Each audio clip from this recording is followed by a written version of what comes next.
Yes, pinasyalan ko yung ating best friend dito sa Sitio, Bisaya.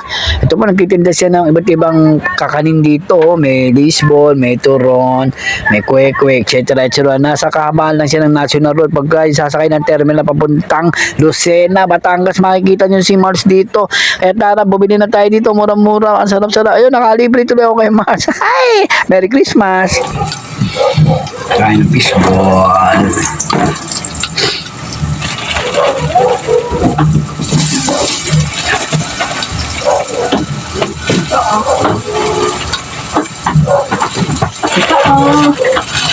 Durian.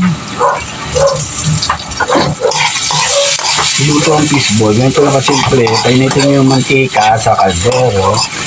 Then, nagyan nyo ng harina para hindi dumikit.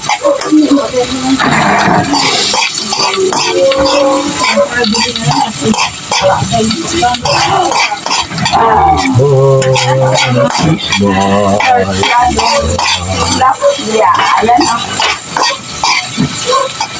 Diyan, nalagyan ko ng takip to para mabilis na absorb yung ating fishball. Lagyan mo ng takip para yung expose mabilis siya mag-brownies. Nakuha natin technique ng ating fishball. O, tingnan, lumakayanto natin sa fishball. Shout out Kadudong Vlog and Nancy Vlog and Luis Kitchen TV.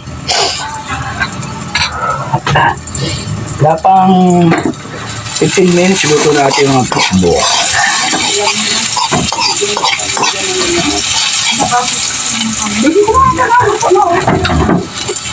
Yan, luto.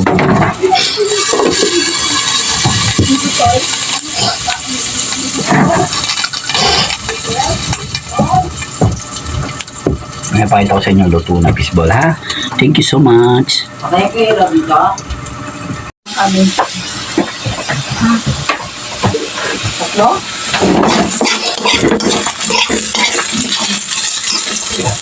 Sarap nito, sauce nyo lang to. Sukal, bago yung pakuluan yung sukal.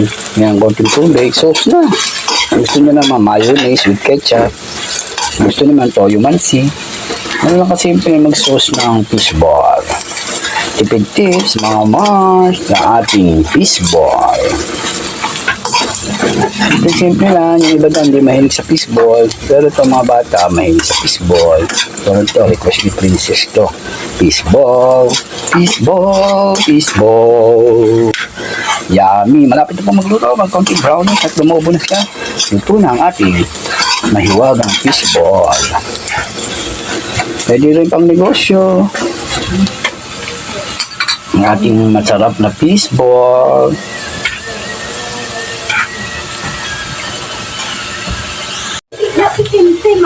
Ito na ating mahiwagang fishball.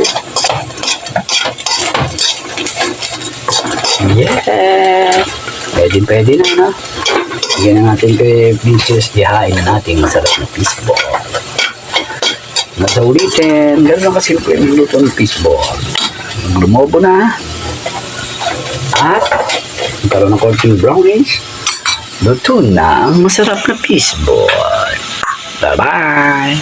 Ito na ating mahiwagang fishball. Yeah! Pwede na, no? Bigyan na natin kay Princess, dihain na natin masarap na fishball. Nasa ulitin, gano'n lang kasimple magluto ng fishball. Lumobo na.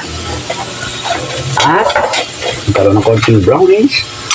Luto na ang masarap na fishball. Bye-bye! Luto na yung ating fishball na ibibigay kay Princess. Napakayami. Ayun lang, simple lang ang pagluto ng fishball. Hanggang sa ulitin, thank you so much sa inyong panonood sa aking YouTube channel. Reynolds Timesa. Fishball, pwede pang negosyo.